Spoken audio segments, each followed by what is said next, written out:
평생 어머니의 그늘에 가려 비명조차 지르지 못했던, 하지만 루브르는 단칼에 거절했다고 하죠. 이후로 일반출을 하게 됩니다. 그녀의 머리를 욕조물에 처박는 소유욕이 훨씬 더 중요했던 것입니다.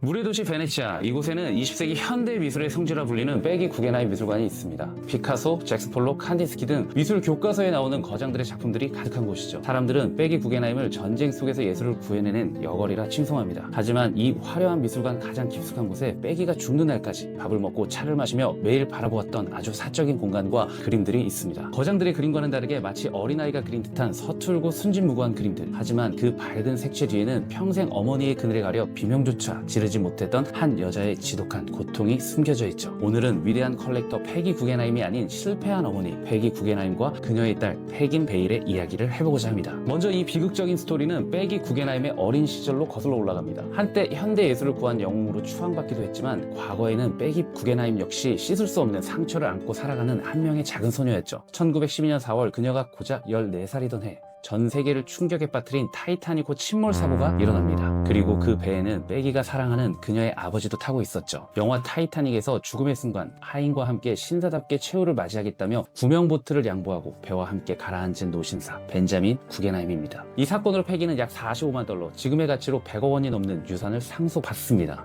일반인이 보기엔 엄청난 돈이지만 조단위의 자산가였었던 삼촌 솔로몬 구겐하임이나 가문의 다른 친척에 비하면 사실 말 그대로 푼돈에 불과했죠. 그녀는 구겐하임 가문 내에서 늘 가난한 친척 취급을 받으며 자랐습니다. 돈은 많았지만 가문에서는 무시당하고 마음은 늘 공허했던 소녀. 이 애매한 부와 결합이 그녀의 인생을 완전히 바꿔버리게 되죠. 성인이 된 그녀는 숨막히는 뉴욕을 떠나 파리로 탈출합니다. 그리고 그곳에서 운명처럼 현대 미술을 만나게 되죠. 당시 삼촌인 솔로몬 구겐하임은 르누아르나 렘브란트 같은 비싼 고전 명작들을 사들이며 자신의 부를 마음껏 과시했지만 그에 비해 가난한 상속녀였던 빼기는 그런 비싼 그림을 살 돈이 없었죠. 그래서 그녀는 전략을 바꿨습니다. 그럼 난 너희가 쓰레기 취급하는 그림들을 사겠다. 그녀가 눈을 돌린 건 당시의 미치광이들의 낙설하며 천대받았던 초현실주의와 추상 미술이었습니다. 가격은 헐값이었지만 그 안에는 기성세대들을 향한 반항심이 끓고 있었죠. 마치 가문에서 인정받지 못한 자신처럼 말이죠. 1939년 2차 세계대전이 터지자 그녀의 수집감적인 기질은 빛을 발합니다. 나치가 예술품을 파괴하려 하자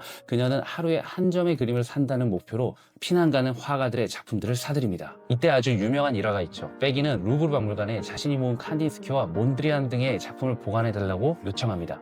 하지만 루브르는 단칼에 거절했다고 하죠. 이것들은 너무 현대적이라 지킬 가치가 없다는 것이었습니다. 세계 최고의 박물관이 버린 그림들. 결국 패기는 이 세 개의 명작들을 가정용 집기와 침구류로 위장해 침대 시트 사이에 숨겨 미국으로 밀반출을 하게 됩니다. 그렇게 그녀의 안목과 용기 덕분에 유럽의 20세기 미술사는 살아남을 수 있었던 것이죠. 하지만 세상의 예술은 구했을지 몰라도 그녀는 정작 자신의 딸은 구하지 못했습니다.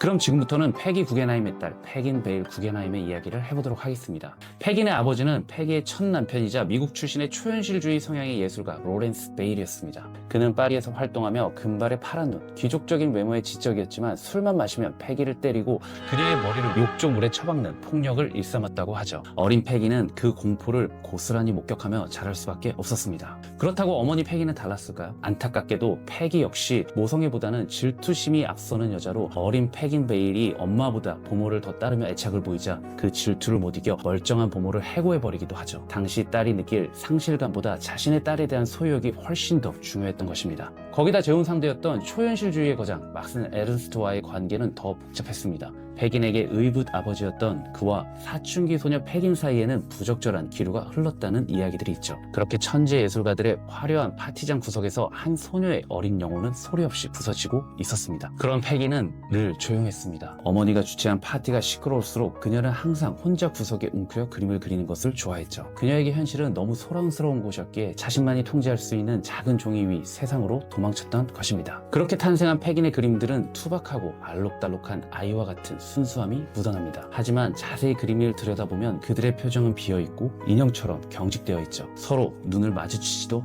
않습니다. 이는 자신이 평생 목격했던 예술계 사교 모임의 허무함, 가식을 담고 또 무의식 중에 현실에서 한 번도 가져보지 못한 행복에 대한 강박적인 갈망이 담긴 것은 아닌지 캔버스에 갇힌 한 소녀의 소리 없는 비명이 들리는 것만 같습니다. 결혼을 해서도 이 비극은 끝나지 않았습니다. 패기 구겐하임은 딸이 선택한 남자, 영국의 가난한 화가 랄프 럼니를 끔찍히 싫어했다고 하죠. 이유는 단 하나, 자신의 기준에 미치지 못했다는 것입니다. 그녀는 급기야 사위에게 자신의 딸과 헤어지면 현금 5만 달러를 주겠다는 잔인한 제안까지 했다고 하죠. 돈으로 딸의 사랑까지 통제하려 했던 어머니, 숨막히는 간섭과 남편의 불화, 그리고 평생을 갉아먹은 우울증. 결국 1967년 패긴 베일은 파리의 차가운 아파트에서 약물 과다 복용으로 생을 마감합니다. 41살의 삶, 너무나 짧은 나이였죠. 사실 더욱 안타까운 건 딸의 죽음 앞에서도 패기는 자신을 변호하기에만 급급한 모습을 보였다는 것입니다. 그렇게 그녀는 사위인 랄프 럼니에게 구조 불이행 혐의로 소송까지 걸었었죠. 내가 내 딸을 방치해서 죽게 했다며 모든 책임을 떠넘기려 한 것입니다. 자신의 딸을 벼랑 끝으로 몰았을지도 모른다는 죄책감을 인정하기 싫어서였을까요? 하지만 소송이 끝나고 베네치아로 돌아온 그녀는 결국 무너졌습니다.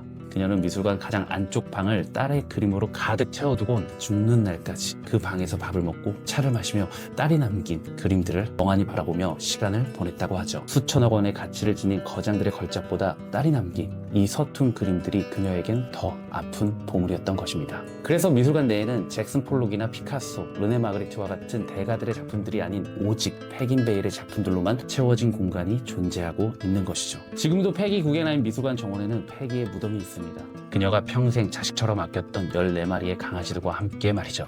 패기 구겐하임. 그녀는 전쟁터에서 예술은 구했지만 가장 가까운 딸은 구하지 못했습니다. 화려한 컬렉션 뒤에 숨겨진 이 쓸쓸한 가족설을 알고 나면 베네치아의 화려한 햇살이 조금은 다르게, 어쩌면 조금 더 슬프게 느껴지실 겁니다. 감사합니다.